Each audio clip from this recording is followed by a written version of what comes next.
Welcome to the IISS and to the latest Survival seminar. My name's Dana Allen. I'm editor of Survival and a senior fellow here at the Institute.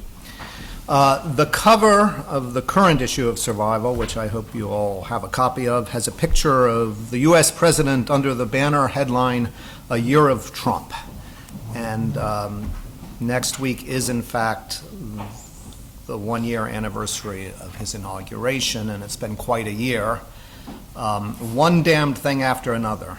That's either Toynbee or Henry Ford on history or Edna St. Vincent Millay on life, but we can certainly apply it to the White House days. And these kind of furious daily norm-breaking episodes create a lot of dilemmas, obviously political, moral, ontological, and analytical.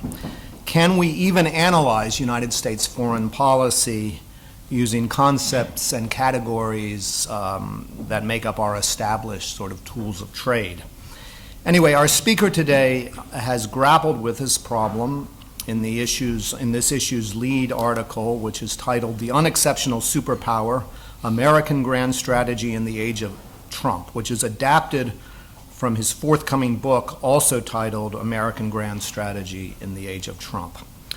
Hal Brands, who, in addition, on top of, let me say, a very distinguished publications record, has become a frequent contributor to our journal, is Henry A. Kissinger Distinguished Professor of Global Affairs at Johns Hopkins University School of Advanced International Studies, and he's also a senior fellow at the Center for Strategic and Budgetary Assessments in Washington.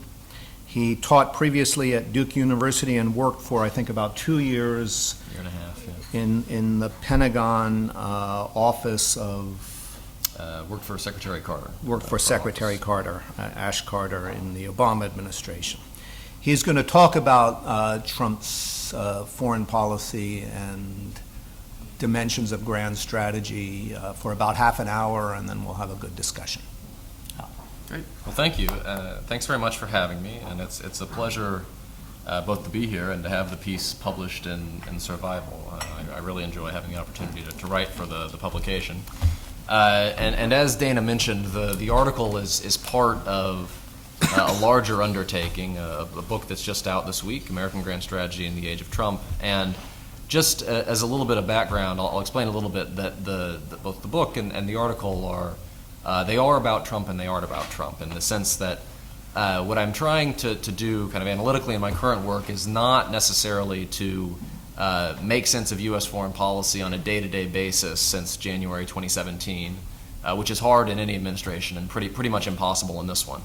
But the questions I try to answer in the book are about Trump in a larger sense, because the book, of which this essay is one piece, is meant to address what I see as the biggest grand strategic questions that the United States faces today. And precisely because Donald Trump is president, I think the first order questions in American foreign policy are actually more open for debate today than they have been at any time in decades. And so there are always fierce debates in the United States about how we should handle some particular challenge, whether we should surge or not surge in Afghanistan, for instance. But we really haven't had a bigger, more overarching debate about the basic purposes and ambitions of American foreign policy since the end of the Cold War, or perhaps even before that. And so I think now is really an opportune time to examine these big overarching issues, and that's what I try to do. And so the book consists of several essays that ask questions like, how successful has U.S. grand strategy been historically since the end of World War II or since the end of the Cold War? How did the Obama administration fare grand strategy? Is American internationalism politically sustainable in light of the rise of Trump? And so on. And then the final anchor piece is the essay that Dana talked about, which is meant to think about how we should understand and make sense of the first year of the Trump administration. And the starting point for that essay, and also I think for the book as a whole, is that you never really appreciate what you have until it's gone or until it's in danger. And I think that's certainly true of U.S. grand strategy today. There are plenty of valid critiques one can make of how the United States has handled itself in the world over the past 25 years, the past 75 years. But when you look at the really big picture, I think the overall record has been fairly good. And I think most people here are probably broadly familiar with the outlines of U.S. foreign policy since the Second World War, so I won't go into a lot of detail here. But the basic grand strategic decision that the United States made in the 1940s was to try to build a stable, an open, a relatively democratic world order, and it did so by undertaking a range of exertions that were quite extraordinary but now seem ordinary because they've become so familiar to us. Anchoring the international economy, concluding dozens of military alliances, promoting geopolitical stability in key regions, and so on. And then after the Cold War, America's fundamental grand strategic decision was simply that we weren't going to stop. We weren't going to pull back dramatically from the world once the Soviets were defeated. We were basically going to keep doing and even intensify the things we had done since the 1940s. We were going to try to preserve American primacy and to expand the liberal international system. And every U.S. administration has pursued that goal in its own way, and there have been vicious debates over particular policy issues. But I think the overarching grand strategic agenda has remained fairly consistent. And I would also argue that this grand strategy has actually been fairly effective in making the post-war era and the post-Cold War era, for that matter, as relatively good as it has been. I think by any reasonable historical comparison, the post-World War II period has been relatively peaceful in the sense that there have not been military conflicts between the great powers. It's been relatively prosperous. It's been relatively liberal in the sense that democracy and respect for human rights have spread more broadly than ever before. And this has happened for a whole array of reasons, but I think the fact that the policies of the world's most powerful country have been geared in this direction have surely had something to do with this. Now, I just want to be clear in talking about this. I'm not saying that U.S. grand strategy has been flawless or that it doesn't need adapting today. There have been blunders and even downright disasters over the years. I think right now there are aspects of American grand strategy that aren't working as well as they need to be or as well as they should be, whether those things have to do with alliance management and burden sharing or whether they have to do with the impact of globalization on the American working class.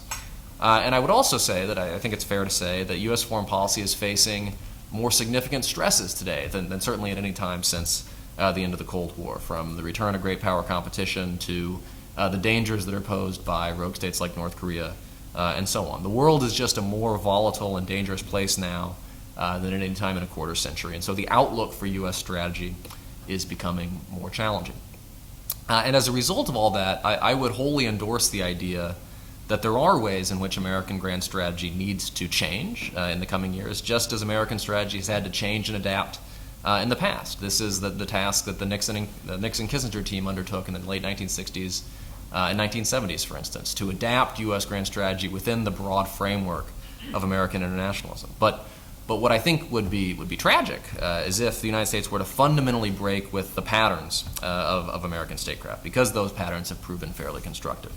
And so, yes, it's important to throw out the bathwater from time to time, but do try to hold on to the baby. And that brings me to Donald Trump and his contributions to American grand strategy. And when I say Donald Trump and grand strategy in the same sentence, people invariably start rolling their eyes, and that's fair enough, I suppose. But the point of departure analytically here is that even for the most erratic and undisciplined leaders, grand strategic decision-making is unavoidable. Right? All leaders have some theory about how the world works and about their country's place in it.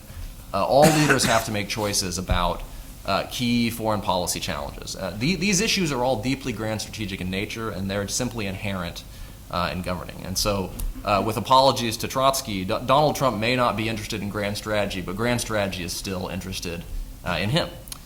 And if you were to go back to November 2016, based purely on Trump's campaign rhetoric, you probably would have expected that the president-elect was determined not just to adjust grand strategy, but American grand strategy, but to overhaul it in a fairly significant way. And this was not just because of the particular, the rather unorthodox policies that the president-elect advocated with respect to NATO and American allies, with respect to Russia, with respect to trade and protectionism, and so on.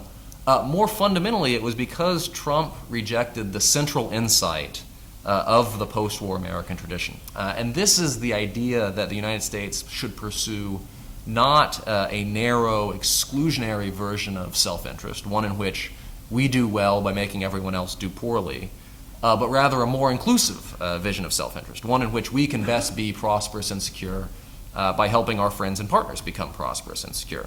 And this was the core insight that U.S. policymakers took away from the Great Depression and World War II, basically the idea that no country was an island in the modern world.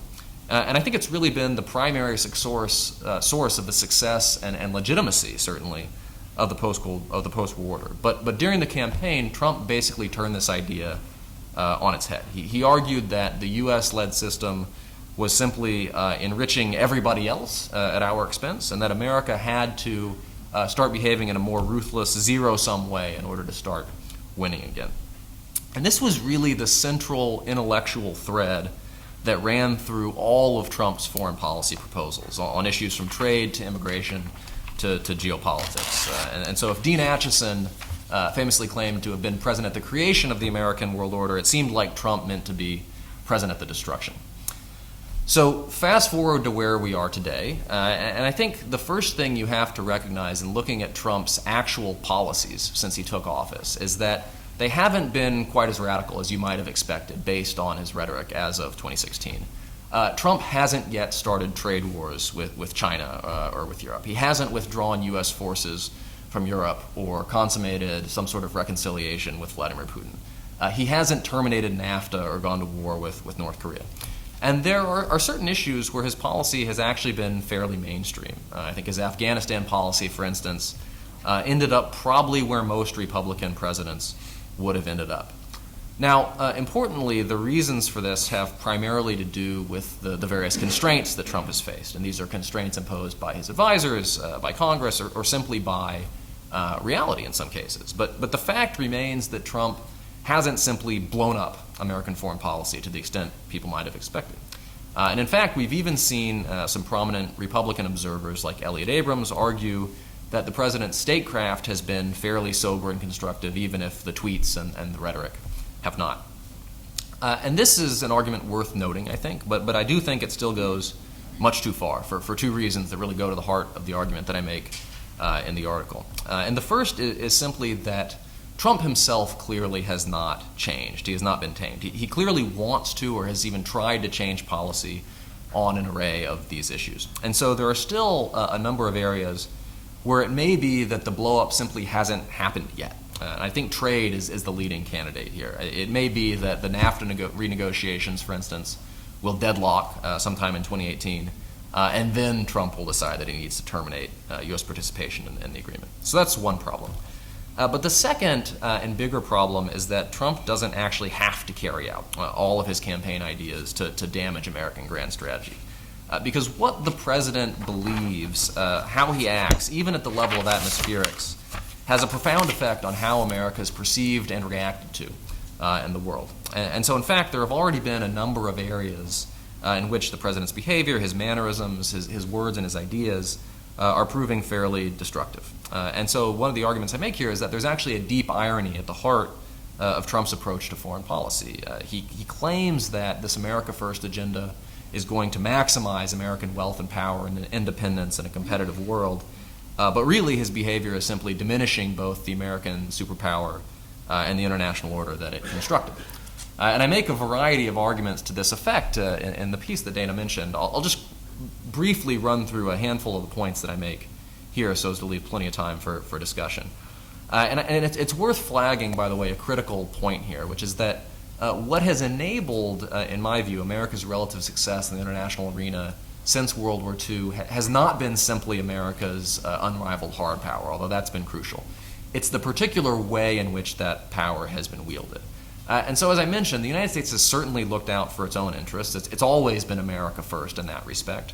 But it's done so by fostering an international environment that would also benefit like-minded countries around the world. And it's precisely because of this approach that I think most countries around the world have long accepted or at least tolerated American leadership. At the very least, they have feared American abandonment more than they have feared American domination.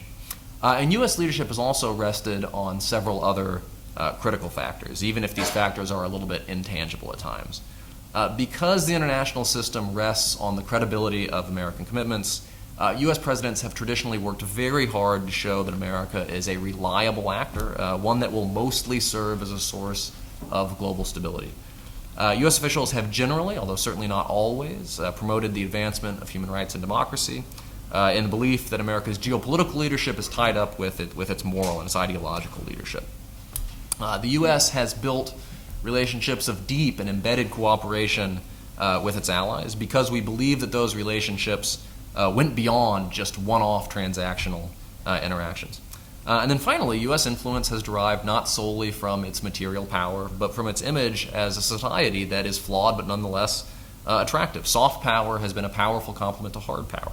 And yes, you can point to lots of instances in which these qualities have sometimes been honored more in the breach than the observance since 1945.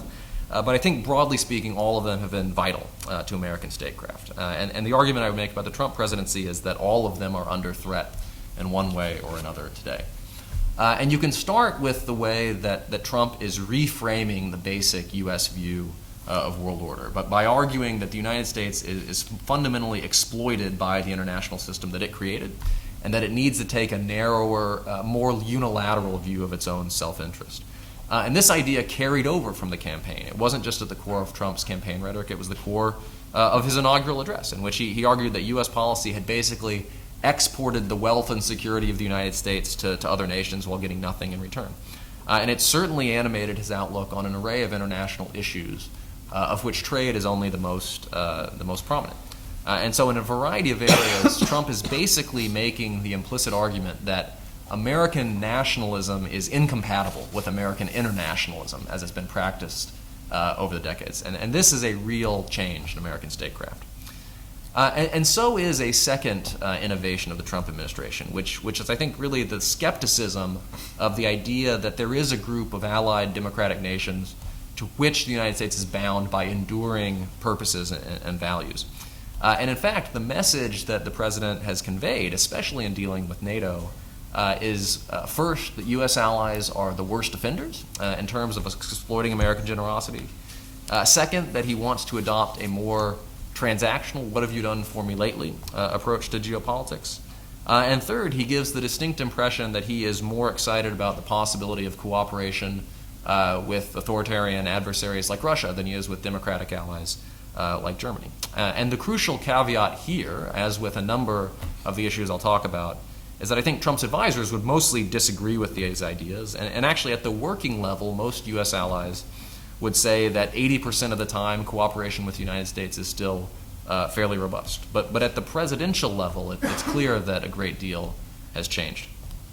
And the same is true regarding the promotion of democratic values and human rights. Just in the past couple of weeks, there have actually been some interesting initiatives in this regard to come out of the Treasury Department with respect to global Magnitsky sanctions. But the fact remains that Trump himself has shown very little interest in promoting liberal values overseas. In his speeches, he has repeatedly exalted the idea of sovereignty, which has traditionally been kind of the last refuge of the authoritarian regimes. He's argued the United States has no moral right, no competence to promote its system of government abroad. And then he's really just shown kind of a remarkable affinity for authoritarian leaders, whether Vladimir Putin or Xi Jinping or Rodrigo Duterte. And so Trump is not just skeptical about armed nation building, which I think would be an understandable impulse. He seems to have a larger ambivalence about integrating American values into American statecraft.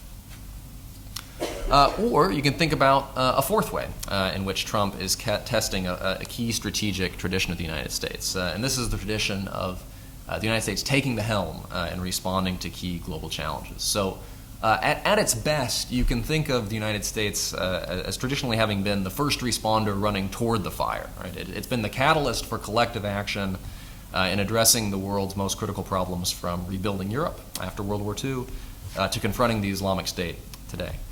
But Trump seems to be operating on a different calculus. He's repeatedly made the argument that international leadership is kind of a sucker bet because it allows other countries to free ride on American exertions. And so he's pulling back from the vanguard in this respect.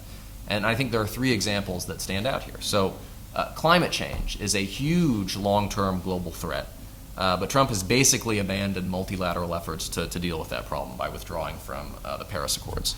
Globalization is under fire, but Trump has withdrawn from the TPP, and he's continually attacked other trade agreements from NAFTA to the U.S.-Korea agreement. Refugee flows are a humanitarian and a geopolitical crisis, but Trump is reducing the number of refugees the United States takes and basically seeking just to insulate the country from the problem. And now, of course, the president has urged that the international community rally to confront the threats that most preoccupy him, so terrorism in North Korea, for instance. But he's taken more of an everyone save themselves approach to the issues that preoccupy so many other people. And then there is a fifth issue, which I think is Trump is doing quite a bit to undermine basic perceptions of American steadiness and competence in international affairs. Now, previous presidents did occasionally try to gain tactical advantage by acting unpredictably, Richard Nixon being the classic example here.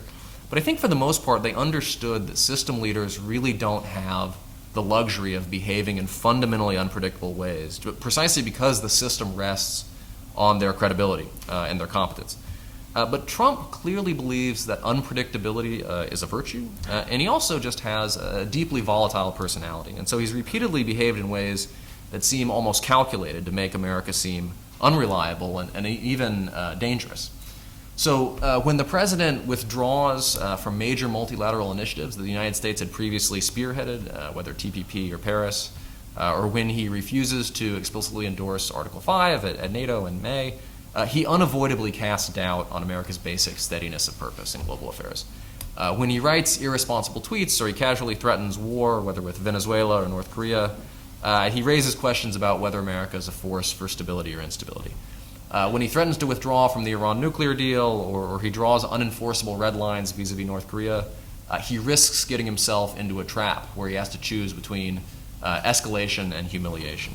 And then every time the president publicly contradicts his cabinet secretaries, every time the administration commits unforced errors, like picking a fight with South Korea on trade in the middle of a confrontation with North Korea, he just undermines perceptions of America's basic diplomatic competence. And so in this respect, as in others, the president may not have blown up American foreign policy, but there's certainly a slow bleed going on. And then finally, I think this president is doing quite a bit to corrode American soft power. And in part, that's by undermining the bureaucratic institutions through which America exerts non-military influence. In part, it's just through his own relatively toxic behavior. And there's some relatively striking global opinion polling to this effect. So as early as June 2017, America's global favorability rating had dropped from 64% to 49% under Trump. And even Xi Jinping and Vladimir Putin, these are the world's two leading dictators, had higher personal global favorability ratings than the American president. And this was even before Trump's response to the Charlottesville violence, by the way. And so when the president's own defense secretary says that America has lost its power of inspiration and has to get it back, there's undoubtedly a soft power problem at work. And so I think these 6 or 7 issues that I've identified add up to kind of the bill of particulars in thinking about Trump's foreign policy. And so the obvious question is then, what does all this mean for American power and the U.S.-led world order? And here I think there's good news and there's bad news. And so the good news is that Trump's policies, his personality, that they're not going to cause American power and leadership to crumble overnight. America's core alliances, the international trade system, these things are so deeply institutionalized after 70 years, that they can survive a few years of Trump. After Trump departs the scene, American soft power may recover as it recovered after the Iraq War. The United States is still going to have lots of global influence and power. The bottom line here is that America has basically put a lot of money in the bank with respect to global leadership and global order over the past 70 years. And it's hard to spend that money down too quickly, even if you try. But the bad news still is that Trump can cause real damage. And that damage is only going to accumulate over time. If it's 4 years of Trump, that's bad. If it's 8 years of Trump, or if Trumpism outlives Trump, then that's far worse in a number of respects. Because if the United States is less willing to play the role of organizer of collective action on major global issues, then those issues are just going to become harder to solve. Or, alternatively, other countries will simply stop deferring to American interests in devising their own solutions. We're already seeing this with respect to trade today. If the United States erodes its reputation for steadiness and reliability, other countries are going to be less willing to follow us out onto a geopolitical limb next time. The next time the United States tries to organize some major, difficult, multilateral undertaking in the Asia-Pacific, everybody's going to remember what happened with TPP. If the U.S. president isn't an advocate for democracy and human rights, those principles are going to be at a disadvantage in a more competitive global ideological climate. And, of course, if the United States alienates its allies, if it embraces a more transactional geopolitics, it risks weakening the community of democracies that has long served as a pillar both of American power in the international system, precisely as that community is facing grave challenges of its own. And so over time, I think you might see American partners start exploring geopolitical plan Bs. They might consider behaving in a more accommodating fashion toward the countries U.S. alliances are meant to constrain. This isn't going to happen overnight by any means. I think most U.S. allies right now are trying simply to manage Trump or just to keep their heads down. But in the end, geopolitical commitment is a two-way street. And if the United States seems less attached to its partners, then eventually those partners are going to be less attached to the United States. And then finally, I would just flag the potential consequences of Trump's guiding idea, this zero-sum view of global affairs. It's worth bearing in mind that power is not inherently reassuring. Power is inherently threatening. And the United States still has a ton of power. And so if the United States pursues a foreign policy that seems unilateral, exploitive, even Hobbesian, it's not going to look like a benign superpower. It's going to look like a more selfish, even a more dangerous superpower. And that change could itself be quite destabilizing to the international system. Certainly, given that U.S. leadership has long rested on the consent of countries who see that leadership as less threatening than the likely alternatives, it could end up generating more resistance to American power. And this, I think, is the greatest danger of Trump's foreign policy, that it's ultimately going to make the United States appear to be a less exceptional superpower. And I use that term advisedly because since 1945, what has set the United States apart from other great powers isn't that it's behaved altruistically, because it hasn't. What has set the United States apart is something subtler but no less important. It's been the willingness to sometimes set aside short-term calculations of unilateral advantage in order to realize the higher self-interest of creating a world in which so many countries, including America, can flourish. The United States has basically given up the short con from time to time in favor of the long con. But the problem today is that Trump seems to be embracing a darker calculus and distancing himself from so many of the ideas and practices that have served the American superpower so well over the generations. And the longer this approach persists, I think the more ordinary and even alarming the American superpower is going to seem to the world, and the less effective it will be in accomplishing and advancing U.S. interests. So I will stop there, and I look forward to the discussion. Hal, thank you very, very much. That was excellent. Let me start with, well, I had two questions, one of which I think you've really probably already answered in a kind of inconclusive way, because there's no conclusive answer. But my question was going to be, how renewable, if we can look past the Trump administration, how renewable is American reputation and the faith of allies in particular in the United States? Or have we had now two cycles? Because you mentioned the Iraq War, which, I mean, we can look back nostalgically on the Bush administration, but it was actually quite traumatic in terms of alliance relations. And so, in a sense, this is not, I mean, this is obviously of another order of magnitude, but it's not the first cycle of great disruption. So I'm just, that's a very hard question to answer, even though you've already, to a certain extent, tried to answer it. A more specific question is, from your perspective sitting in Washington and studying in Washington, how much is Trumpism tilting or changing sort of the, maybe even against their will, sort of the American foreign policy categories and concepts and worldview? I mean, you mentioned at the top of your list of damage, I think, was climate change. This is not even remotely unique to President Trump. It is actually basic Republican rejectionism. So anyway, those are two very big questions. I don't know, do you want to take them now, or do you want to wait and let me open? Why don't I just briefly tackle these, and then because I think these are really important. And I would just add an additional premise to your first question, which is it's not just that American allies and partners were discomfited by Trump and Bush. A lot of them were also discomfited by Obama. And so there was a perception that we didn't like certain ways about how the United States behaved under Bush because that was unilateral and destabilizing. We didn't like the way the United States behaved under Obama because he was standoffish and diffident and so on and so forth. And so this, I think, more often than we realize, Trump is certainly sui generis in a lot of ways, but for some of our allies, they feel like they've been seeing troubling signs in American foreign policy for a while. And so the question is, how renewable is this? And I would say there's two ways of thinking about this. So one, there is a set of issues where I think no matter what happens next, or almost no matter what happens next, there is significant damage already. And the example I would point to here is basically TPP and the competition for influence in the Asia Pacific, where this is 4 years or perhaps 8 years that we're never going to get back in terms of trying to make sure that the region doesn't slip further and further into China's economic orbit.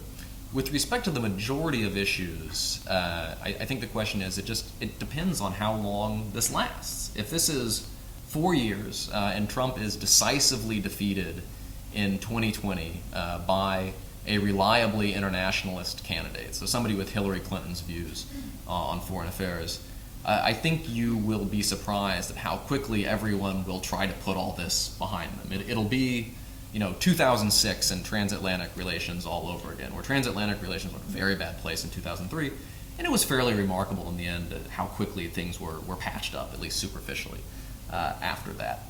Now, none of our allies, I think, will quite look at us the same way ever again, now that they've seen what the U.S. electoral system is capable of producing, but certainly there will be an effort to get beyond it.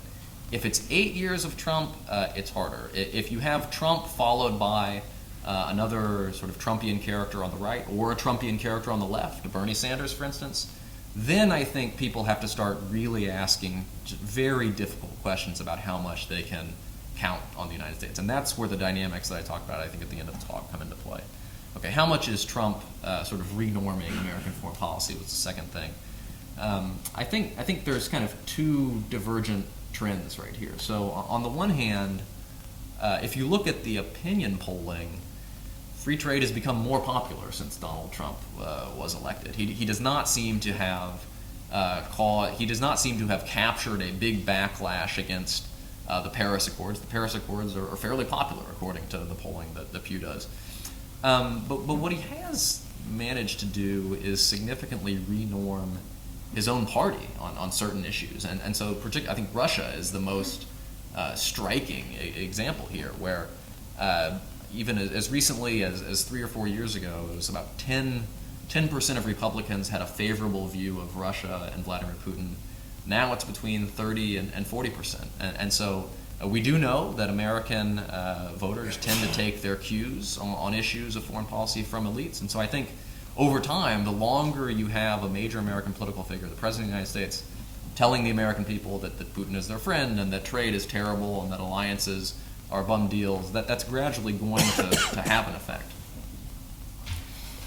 At the same time, he's sort of radicalized Democratic voters against Russia, so it's quite a Alice in Wonderland kind of inversion. Yes, you, sir. Please identify. A microphone will come to you, and please identify yourself. John Tolson.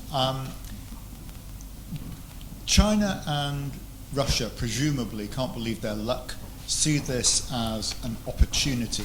How do you see that evolving? How are they going to pursue their interests, given that this may be, as you suggest, it could be 1 term, it could be 2 terms, it could be something that's more enduring than that?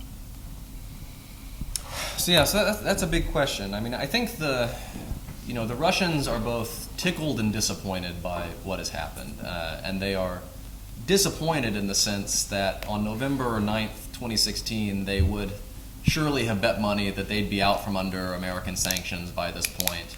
that there would be more U.S.-Russian cooperation in Syria, for instance. And because there has been this political backlash on the Russia issue on Capitol Hill, that this has been impossible to achieve.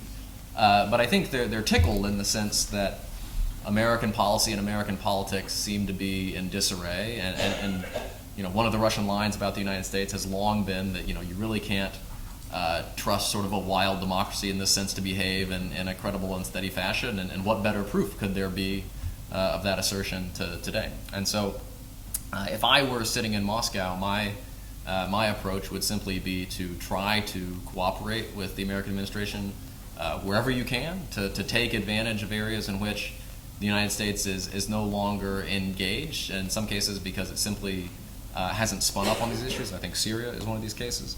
And basically just to try to avoid behaving in a particularly provocative way, in a way that would give fuel to the president's critics. Now, I think that calculus has been somewhat upset recently because actually the Trump administration has done some things where you question whether the president actually agrees with this. So labeling Russia as a strategic competitor in the national security strategy, deciding to sell lethal defensive weaponry to the Ukrainians, and so on and so forth. So there's a variety of influences at work where Russia's evolved. Where China has evolved, I think there's a perception of both concern and opportunity. There's a perception of concern in the sense that they have to worry that Trump is somebody who could fundamentally upset the U.S.-China economic relationship if he were to carry through on some of the threats he's made. But opportunity in the sense that I think the Chinese have figured out what everybody else has figured out, which is that A, Trump is not particularly interested in Asian security issues outside of North Korea, and B, that he's kind of an easy mark. If you flatter him, if you roll out the red carpet, if you treat him like the most important person in the world, you'll get on famously with him. And I think Xi Jinping did this very effectively when he and Trump met a couple of months back. And so if I were China, I would absolutely think this is a moment of strategic opportunity where America's allies and partners are increasingly unsure about what the long-term U.S. posture is going to be in the Asia-Pacific, and this is a time to increase your influence by means of both coercion and inducement. Ben Barry in the back there. I'm from the IISS. Thank you for a brilliant talk. Can I ask you, therefore, how, through the lens of your propositions, you see some contradictory evidence of Trump activity? You've got him accepting the advice of the security establishment about Afghanistan. You've also seen the publication in record time of a national security strategy, parts of which are anchored in long-term American internationalism. But you've also seen deliberate neglect of the State Department. And yesterday's announcement by Walmart, and other companies have made similar announcements, that they're going to reinvest the tax breaks in improving salaries and benefits for their staff. Does that not argue that if that goes right for Trump, his chances of a second term are increased? Okay, so there's kind of three issues in here. Afghanistan is an interesting case where the reason, there's actually some interesting parallels to the Afghan strategy review of 2009, where the review takes forever because most of the president's advisors are telling him one thing, and the president just doesn't want to do it. Trump did not want to put more U.S. troops into Afghanistan. This makes no sense in his worldview. And I think what the eventual outcome of that debate indicates is that Trump is very, for all as strong as his views are, he hesitates to overrule the people he refers to as his generals. And so if Mattis and McMaster and Kelly are telling him that this is what you need to do, he has a hard time saying no to that. And so that's why I think the Afghanistan debate ends up where it does.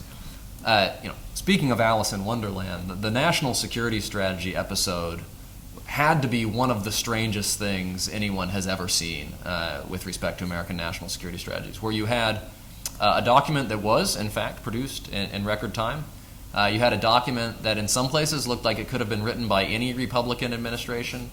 And you had a document that clearly had not been accepted and perhaps not even read by the president himself. And the proof of this is that as the document was being released, Trump gave his speech at the Woodrow Wilson Center, and this was basically the presidential rollout of the national security strategy, and the document could not be more different than the speech. So when the document talks about Russia as a strategic competitor, the speech emphasized all the ways in which the United States ought to cooperate with Russia. The document very clearly distinguished between American allies and American competitors. The speech made it seem as though the countries that the United States is most competing with are its allies. And you could run down the list of all these things. And so my hunch is that the president was briefed only in a very cursory fashion on the NSS. And when it came time for him to actually articulate his own vision, he reverts back to the views that he's held for quite some time. Okay, the question of whether Trump will be reelected, just leaving aside the issue of the tax cuts and how the corporate tax cuts will or will not be trickled down, I think it is a mistake to assume that there's no chance that Trump is going to have a second term. I think there has been some erosion of his support. All of the opinion polling indicates this, not so much at the base of his core support, but at the level of white-collar professionals, suburban voters who just hated Hillary Clinton so much that they were willing to go for Trump. And those people, in some cases, appear to be having second thoughts if you look at the polling. But the president's support among Republicans writ large has remained fairly firm. And the Democratic Party is going through its own internal conflict over a variety of issues and what its theory of victory is for defeating Trump. Do you defeat Trump by nominating a white guy who can help you compete in the Rust Belt, or do you defeat Trump by nominating somebody who can really rally the base, the coalition of the ascendant that Obama relied upon in 2008 and 2012? And they haven't figured out the answer to that yet. And so if you ask me, does Trump have a 51% chance of being reelected in 2020? Probably not. I'd put it lower than that. But Trump versus a given Democratic Party candidate, Elizabeth Warren, Bernie Sanders, Kamala Harris, the odds aren't horrible that Trump might reemerge as the victor in that scenario. Most American presidents are reelected. The only two exceptions of people who ran for reelection in the post-war era, as far as I can remember, are Jimmy Carter and George H.W. Bush. You, sir. Yeah, right here. Thank you. Yeah, thanks for a very interesting talk. Tim Wilsey, King's College, London, and Chatham House. So what I'm interested in, Trump's only been there a year. How do you how do you differentiate the damage which Trump has done to American foreign policy vis-a-vis the damage which Obama and Bush Jr. have done? And the narrative being really that the wheels began to come off in, either 9/11 or 2003, the invasion of Iraq. And although George Bush Jr. in many ways was quite deft at foreign policy, I think he handled India very well, I think he handled China quite well. You then move on to Obama, and after 2011 it was quite clear that he was backing away from foreign policy. We first saw it over Libya, and then of course over Syria. And of course into the vacuum left by American foreign policy came Putin in Ukraine and Syria, and China in the East China Seas and so forth. So what I'm saying, there's been quite a trajectory actually on American foreign policy diminution of effectiveness. So given that we're only talking about a year, how fair is it to attribute all of this to Trump? And then just one other very brief point, which is, if you look at North Korea, the problem has landed in Trump's lap through no fault of his own. Numerous administrations ducked that issue. And on the Middle East peace process, so-called, whilst I think most of us would think that the idea of moving the embassy to Jerusalem is a crazy idea, nobody could say that anyone else had produced the solution to MEPP beforehand. So I wonder, how you would sort of attribute and distribute the attribution of that. Thank you. I think that's a great question. I just want to be clear in arguing that, I'm certainly a critic of the Trump administration's foreign policy. I do not attribute all of the difficulty in American foreign relations to the Trump administration. I would say that I actually have a slightly more positive view of the record of American foreign policy since 9/11. I mean, that's a broader debate. There have been things that have gone terribly wrong. There have also been a number of things that have gone quite right. But in terms of sort of how you disaggregate the question of Trump versus what came before, the way I tend to think about Trump is the extreme, almost caricatured version of everything that our allies and partners didn't like about Bush and didn't like about Obama. And so it's almost as though you were going to take the worst aspects in their eyes of both of these presidents, combine them, and then turn the volume up to 11. And so, American allies didn't like the fact that Bush seemed, I think this was a bit overstated, but he seemed reckless. He seemed like a cowboy. He was accused of behaving in unilateral ways. Trump is the extreme version of that. They didn't like the fact that Obama, there were questions about how committed Obama was to America's traditional stabilizing role in key regions around the world. I actually think those questions were overstated, but they existed nonetheless. Perception was reality. Again, Trump has flat out come out and said that he doesn't believe that the United States should be playing this role, even though it hasn't yet been translated into policy. And so you can see the same effect in both places. I think the North Korea issue is actually a great way of getting at the question that you asked, because it's important to differentiate between unforced errors. So places where the Trump administration, I think, has simply blundered, and there have been a number of those. And then places where they didn't create the problem, but arguably haven't handled it as well as they might have. And I put North Korea in that second category. There is a bipartisan record of foreign policy failure on North Korea over the past 25 years, just because it's an impossible problem. Now, that said, there are better and worse ways of handling the situation. And I would say that Trump, this is a case, again, where the administration, it has a strategy which was developed through the interagency process and which is presumably laid down on paper somewhere. And that strategy, I think, is something close to what the U.S. strategy toward North Korea has been over a long period of time. But you're seeing sort of extraneous contributions from the president in many respects that are not helpful. So whatever your strategy is, I'm not quite sure how it helps things to repeatedly pick fights with South Korea in the middle of a fight with North Korea. I'm not quite sure how it helps things to draw red lines that you have absolutely no hope of enforcing with respect to North Korea will not get an ICBM. North Korea had better stop threatening us even rhetorically. Because what you're doing, every time you do that, you're simply diminishing your own credibility. And so this is a case where I don't think any administration was going to have solved this or even be in a particularly good place after a year. But I still think that I would still argue that the conduct of this administration, particularly this president, has been more damaging than it needed to be. All right, with an eye to the clock, can I gather 3 questions, and then we'll see if we can get 3 more. But you, madam.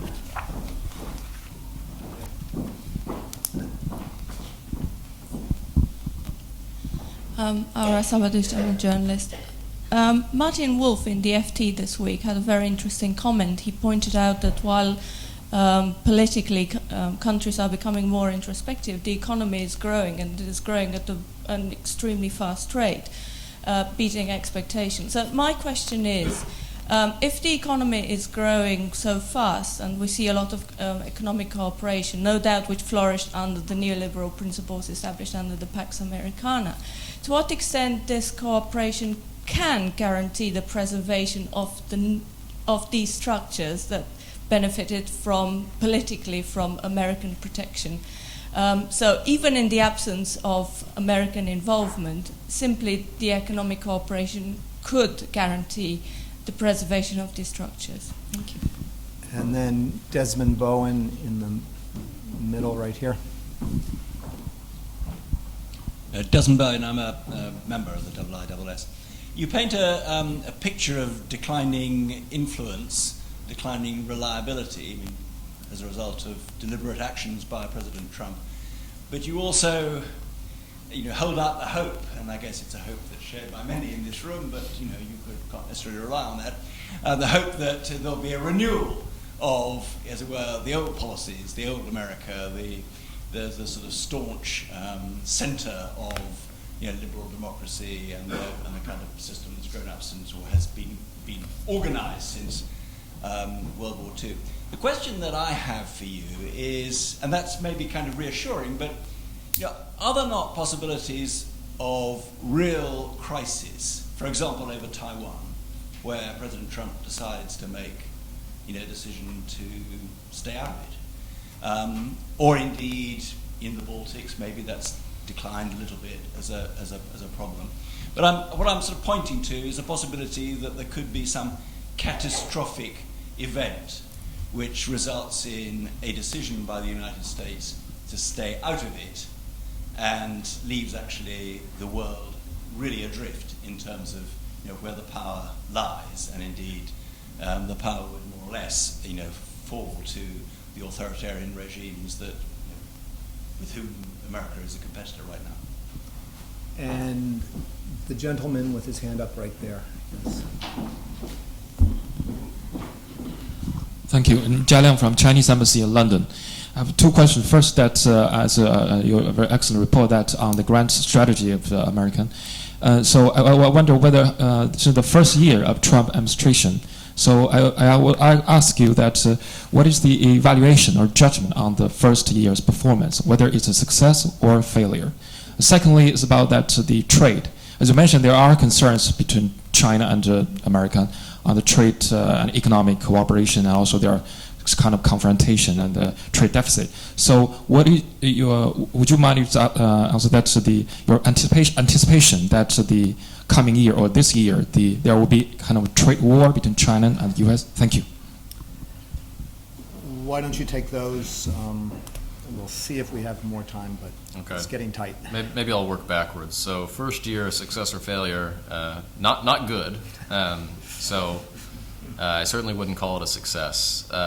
China-U.S. trade, I would guess there is a better than even chance of some sort of 301 sanction type move by the United States in the next year. I think trade actually is the area where, if you're looking for a blow up or a crack up, it's most likely to happen, because I think that's a case where there are a number of issues, but trade is, I think, the most prominent one, where the administration has basically kicked the can down the road as far as it can go, whether by choosing to renegotiate NAFTA and hoping for a better deal, so on and so forth. And I think that there are a variety of areas in which the Trump administration is going to feel, the president is going to feel pressure to deliver on what he considers to be his economic agenda prior to the 2018 midterms. So that's my guess.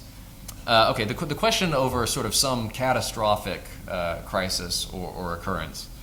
Yeah, I mean, I don't quite know how to rate the probability of that. I think that the danger of one of these things, in a general sense, has been increasing, not just under Trump, but for the past several years. Are there perhaps moderating effects at work now? So if you're sitting in Beijing, is it to your advantage to provoke or join a crisis over Taiwan or over the South China Sea now if you think that the region is slipping into your grasp anyway?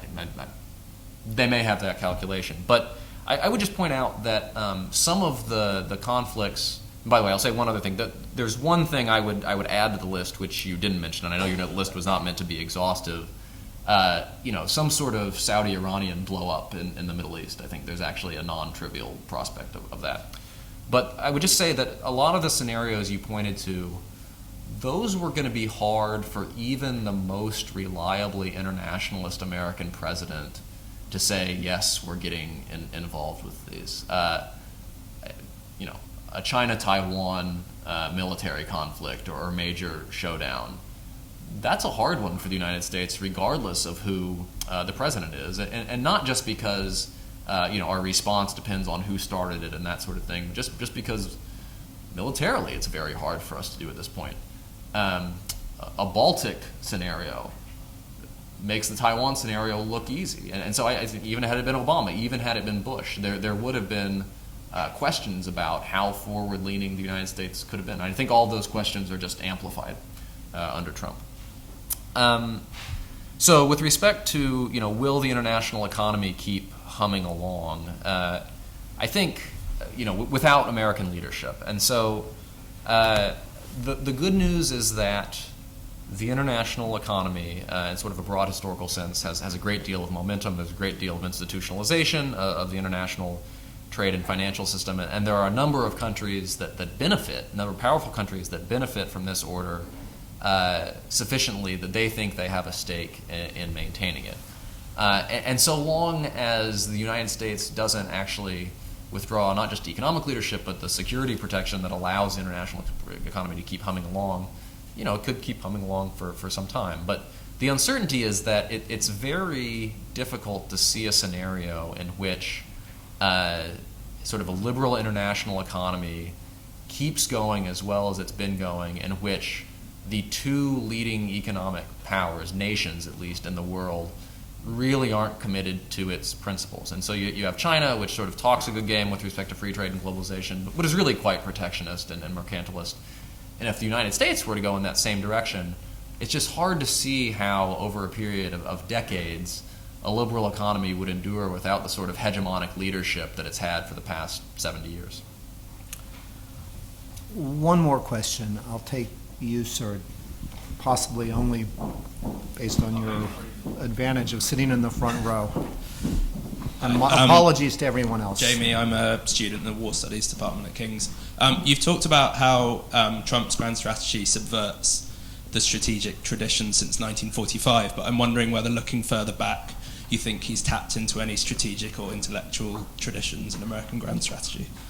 Yeah, I mean, I think it's a leading question, and for good reason, right? Because absolutely he's done that. What he's done is tapped into a number of the traditions in American foreign policy that in some ways were dominant prior to 1945 or 1941. So certainly the United States has not always been the foremost advocate of free trade. It was a deeply protectionist country for a long, long time. He's tapped into that.